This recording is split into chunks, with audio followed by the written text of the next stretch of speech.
ধূত বুলি কয় সেই ধূত এই সন্মানীয় উপাধিটোৰ গৰাকী আমি হ'বলৈ গৈ আছো আমি ধুদৰ পছলা আমি একো কৰিব নোৱাৰো কেৱল মাত্ৰ আমি পৰনিৰ্ভৰশীল কোনোবাই কিবা এটা ক'ব চৰকাৰখনে আমাকনো কিয় ইমান কথা ক'বলৈ সুবিধা পায় হা আমি যদি খেতি-বাতি কৰো আমি যদি আমি শাক-পাচলিৰ খেতি কৰো বা আমি যদি ধান খেতি কৰো আমিতো কৰোৱে কিন্তু আমি সেইবোৰৰ প্ৰতি আমাৰ অনিহা জাগিছে আমি পিছুৱাই আহিছো আমি চাউল ডালি নিমখৰ বাবে যে অপেক্ষাৰত চৰকাৰখনেও গম পোৱা হৈ গ'ল সেইটোকে কাৰণে মিটিংলৈ আহিবই লাগিব নাহিলে সব কাটি দিম বুলি দাদাগিৰি দেখুৱাব পৰা হ'ল লাগিলে কি আমাৰ টেক্সৰ পইচাৰে নহওক কিয় গতিকে আপোনালোকক বিনম্ৰতাৰে আহ্বান জনাইছো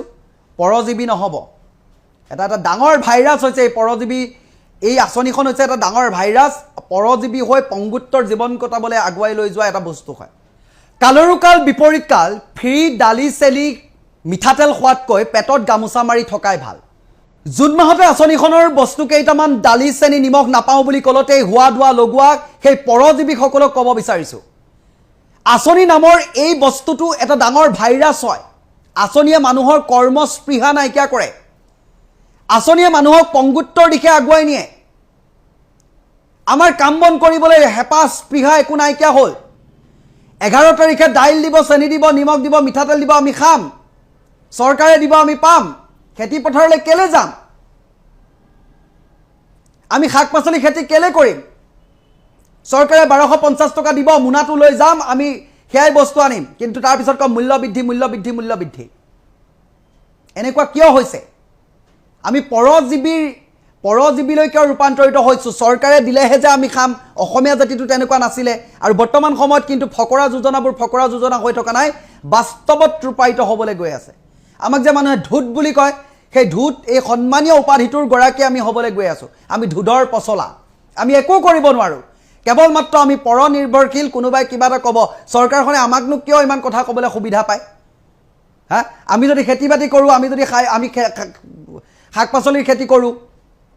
বা আমি যদি ধান খেতি কৰো আমিতো কৰোৱে কিন্তু আমি সেইবোৰৰ প্ৰতি আমাৰ অনিহা জাগিছে আমি পিছুৱাই আহিছো আমি চাউল ডালি নিমখৰ বাবে যে অপেক্ষাৰত চৰকাৰখনেও গম পোৱা হৈ গ'ল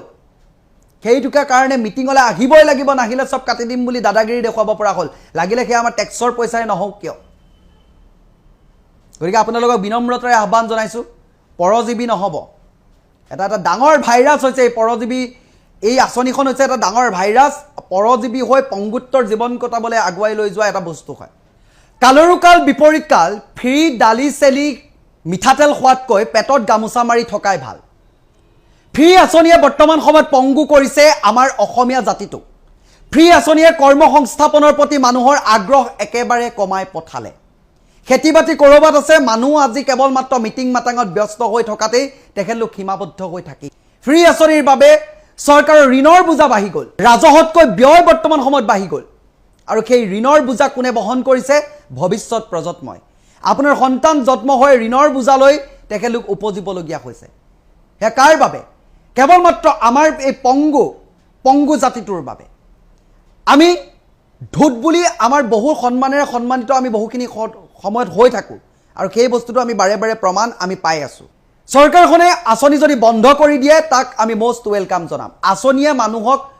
কৰ্মস্পৃহা একেবাৰে নাইকিয়া কৰি পেলাই পৰজীৱী কৰি পেলাই আনে দিব আমি খাম আমি চৰকাৰৰ মুখলৈ বাট চাম খেতি-বাতি আমি বাদ দিম কেৱল ঘৰত বহিম চৰকাৰে দিব আমি খাম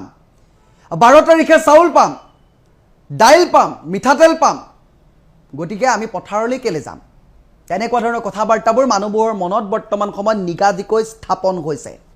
এই ঋণৰ বোজাই যদি আঁচনিয়ে দি থাকে তেতিয়াহ'লে আপুনি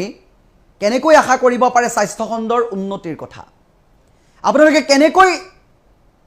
ভাবিব পাৰে বাট পথৰ উন্নতিৰ কথা আপোনালোকে কেনেকৈ ভাবিব পাৰে যে শিক্ষাৰ মানদণ্ড উন্নত হোৱাৰ কথা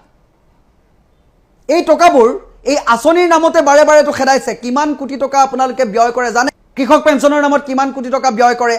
অৰুণোদয় আঁচনিৰ নামত কিমান কোটি টকা ব্যয় কৰে সেই কথাবোৰ আপোনালোকে গম পায় আৰু যি এই আঁচনিসমূহে কেৱল মাত্ৰ বহুখিনি সময়ত নিৰ্বাচনৰ হাতিয়াৰ বহুখিনি সময়ত জনসাধাৰণৰ ওপৰত ঋণৰ বোজা বহুখিনি সময়ত কেৱল মাত্ৰ নিৰ্বাচনী চমক হিচাপে পৰিগণিত হয় চৰকাৰী ৰাজহ যি ৰাজকোষত ধন থাকে সেয়া কোনো ব্যক্তিগত মানুহৰ ধন নহয় সেয়া ৰাইজৰ কৰৰ ধন হয় সেই কৰৰ ধনসমূহ স্বাস্থ্য শিক্ষা খেতি বাতি আদি কৰি সকলো দিশত যদি ব্যৱহাৰ কৰে তেতিয়াহে উন্নয়নশীল ৰাষ্ট্ৰলৈ আমি অগ্ৰগতি লাভ কৰিব পাৰিম আমি আত্মনিৰ্ভৰশীল হ'ব পাৰিম আমি আত্মনিৰ্ভৰশীল হৈ নিজকে সুৰক্ষিত কৰিব পাৰিম খেতি পথাৰক লৈ আপোনালোকে কেইটা স্কিম দিয়া দেখিছে নাই মানুহে খেতি বাতি বাদেই দিলে কৃষি মন্ত্ৰীজন আমি নেদেখাই হলো কি কথাবাৰ্তা আগৰ বছৰটো আমি নেদেখিলোৱে কোট কিনো কৰিলে গতিকে আমাৰ মানুহবোৰ কামৰ পৰা বহু দূৰত গুচি যায় আঁচনি নামত বাছনি প্ৰক্ৰিয়া এইবোৰটো আছেই আঁচনি এখনে কেনেকুৱা ধৰণৰ সমাজত বিভ্ৰান্তিকৰ পৰিৱেশ সৃষ্টি কৰি ৰাখে দুটা দলৰ মাজত কংগ্ৰেছ বিজেপি এজিপি ৰাইজৰ দল তহতি আমুক তহতামুক সেই আঁচনিখন যে দিছে যে কাৰ টকাৰে দিছে সেই অলগদ্ধ কেইটাটো নাজানে গতিকে আঁচনি মোৰ বোধেৰে আঁচনি সম্পূৰ্ণৰূপে বন্ধ হোৱাটোৱেই শ্ৰেয় বন্ধ হ'লেই ভাল কোনো ধৰণৰ নিৰ্বাচনী চমক নাই ৰাজহ যেতিয়া ল'ব সেয়া পোনে যিবোৰ কাম কৰিব লগা থাকে সেইবোৰত ইনভেষ্ট কৰিব আঁচনিখনৰ নামতে বহুখিনি সময়ত চৰকাৰে বাই কৰিবলৈ ভাল পায় সেইখনৰ নামতে দুহাই দি কথা ক'বলৈ ভাল পায়